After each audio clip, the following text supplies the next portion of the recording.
Baik, nama saya Felicia Mauren Selinaung.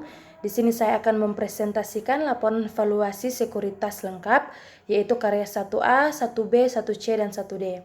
Saya mulai dari karya 1A, yaitu pertumbuhan ekonomi dunia. Perekonomian Amerika Serikat terkontraksi 2,4% pada triwulan 4 tahun 2020, lebih baik dibandingkan triwulan sebelumnya yang terkontraksi 2,8%. Pengeluaran masyarakat masih terkontraksi 2,6%, disebabkan oleh turunnya konsumsi jasa sebesar 6,8%. Sementara itu konsumsi barang tumbuh 6,8%, lebih lambat dibandingkan triwulan sebelumnya, yaitu 7,2%. Nah, di sini ada tingkat bunga dari beberapa negara maju. Yang pertama, negara Amerika Serikat bulan Oktober 0,00 sampai 0,25, November 0,00 sampai 0,25, Desember 0,00 sampai 0,25. Berikutnya negara Jepang yaitu min 0,1, November min 0,1, Desember juga min 0,1. Korea Selatan Oktober 0,50, November 0,50, Desember 0,50 juga. Nah, harga komoditasnya adalah gas alam Eropa dan Amerika Serikat juga mengalami peningkatan masing-masing 5,1 dan 3,2%. Selanjutnya, indeks harga saham yaitu perubahan indeks pasar modal terhadap IHSG.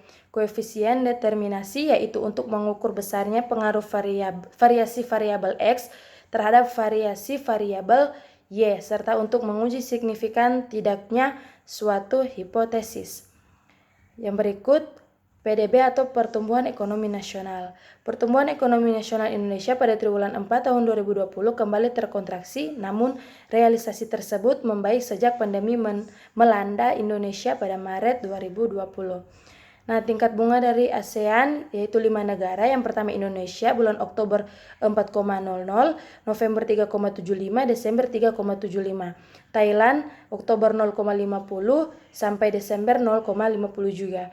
Filipina Oktober 2,25, November dan Desember 2,00. Malaysia bulan Oktober, November dan Desember yaitu 1,75.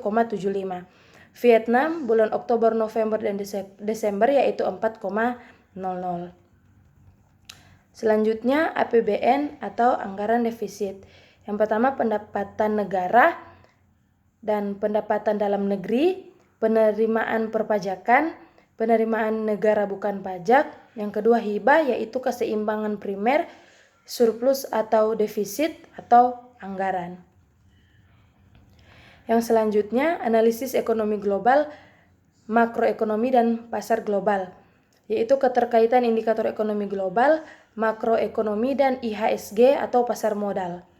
Yang berikutnya analisis SWOT. Yang pertama strength atau kekuatan, yaitu memiliki ekspor impor barang-barang dan bisa membantu dalam hal berbisnis, biasa berinvestasi, dan membangun pasar modal yang lebih besar. Yang kedua weakness atau kelemahan, yaitu pendapatan yang tidak tetap dan berkemungkinan menurun akibat pandemi.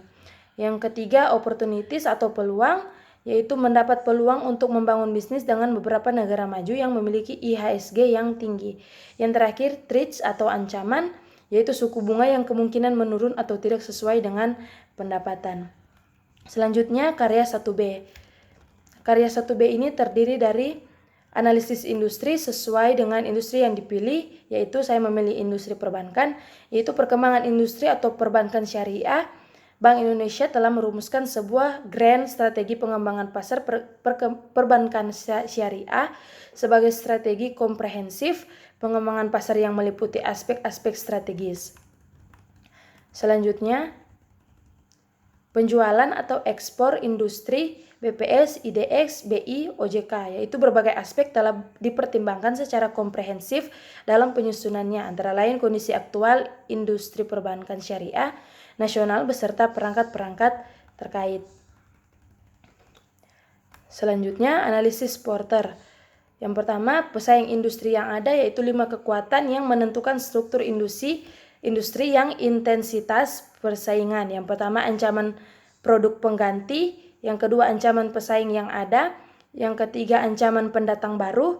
Yang keempat, daya tawar pemasok. Yang kelima, daya tawar konsumen. Selanjutnya, Karya 1C. Gambaran umum perusahaan dan analisis kinerja historis. Saya mengambil Bank BPD DIY, yaitu merupakan salah satu alat kelengkapan otonomi daerah di bidang perbankan yang memiliki tugas sebagai penggerak, pendorong laju pembangunan daerah, sebagai pemegang khas daerah atau menyimpan uang daerah, dan sebagai salah satu sumber pendapatan daerah, serta menjalankan usahanya sebagai bank umum. Mengenai kinerja historis dari Bank BPD DIY, bahwa selama 22 tahun tanpa jeda, Bank BPD DIY berhasil mempertahankan kinerja yang sangat baik, sehingga untuk ke-22 kalinya Bank BPD DIY mendapat predikat sangat bagus dari majalah Infobank. Yang berikut struktur pemodalan dan kepemilikan saham.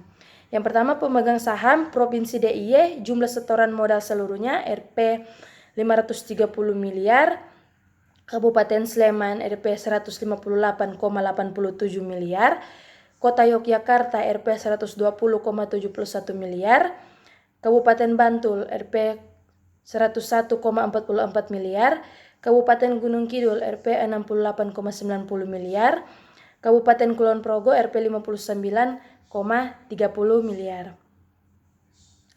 Selanjutnya yaitu analisis tren keuangan. Nah, pos-pos yang ada di sini, yang pertama aset yang terdiri dari kas, penempatan pada Bank Indonesia, yang ketiga penempatan pada bank lain, yang keempat tagihan spot dan derivatif atau forward, yang kelima surat berharga yang dimiliki, yang keenam surat berharga yang dijual dengan janji dibeli kembali atau repo, yang ketujuh tagihan atas surat berharga yang dibeli dengan janji dijual kembali atau reverse repo, yang ke-8 tagihan akseptasi, yang ke-9 kredit yang diberikan, yang ke-10 pembiayaan syariah, yang ke-11 penyertaan modal, yang ke-12 aset keuangan lainnya, yang ketiga cadangan kerugian penurunan nilai aset keuangan, yang terdiri dari surat berharga yang dimiliki, kredit yang diberikan, dan pembiayaan syariah atau lainnya. Selanjutnya ada total aset dan liabilitas dan ekuitas. Yang pertama terdiri dari giro, tabungan, deposito, uang elektronik, liabilitas kepada Bank Indonesia, liabilitas kepada bank lain, liabilitas spot dan derivatif atau forward, yaitu liabilitas atas surat berharga yang dijual dengan janji dibeli kembali. Yang terakhir ada total liabilitas ekuitas, yaitu modal disetor, tambahan modal disetor, penghasilan komprehensif lain, cadangan, laba rugi. Yang terakhir total ekuitas, total liabilitas, dan ekuitas. Yang berikutnya analisis indeks dan common size. Laporan tahun 2020 13,91 MB. Yang berikutnya laporan tahun 2019 25,00 MB. Laporan tahun 2019 juga 17,04 MB. Laporan tahun 2018 juga 19,63 MB. Laporan tahun 2017 10,02 MB, laporan tahun 2016 18,40 MB, laporan tahun 2015 20,13 MB, laporan tahun 2014 17,07 MB, laporan tahun 2013 11,57 MB, laporan tahun 2012 24,13 MB, laporan tahun 2011 5,66 MB, dan laporan pada tahun 2010 25,04 MB. Selanjutnya karya 1D, yaitu pendekatan pasar relative valuation atau penjelasan teoritis tentang pendekatan. Yaitu perbankan di Indonesia pada saat ini berada dalam situasi persaingan yang demikian majemuk dan sengit. Hal ini ditandai dengan kian serunya persaingan dalam pemasaran produk-produk perbankan. Perlu adanya adaptasi bagi perbankan menghadapi situasi ini, khususnya Bank BPD DIY sebagai bank yang beroperasi di wilayah DIY. Penelitian ini bertujuan menganalisis faktor eksternal dan internal yang mempengaruhi, kemudian mencari alternatif strategi yang akhirnya menyarankan suatu strategi yang tepat bagi BPD DIY dalam menghadapi persaingan. Alat analisis yang digunakan adalah SWOT.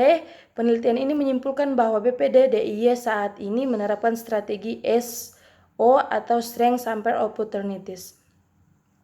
Yang berikutnya, kebaikan dan kelemahan pendekatan tersebut. Kebaikan, memiliki peluang dalam memasarkan produk perbankan. Yang kelemahan, adanya persaingan yang lebih tinggi dari perusahaan lainnya. Metode pasar atau valuasi relatif, yaitu langkah-langkah perhitungan penilaian perusahaan atau saham dengan metode yang dipilih dan tampilkan dengan hasil garis yang besar.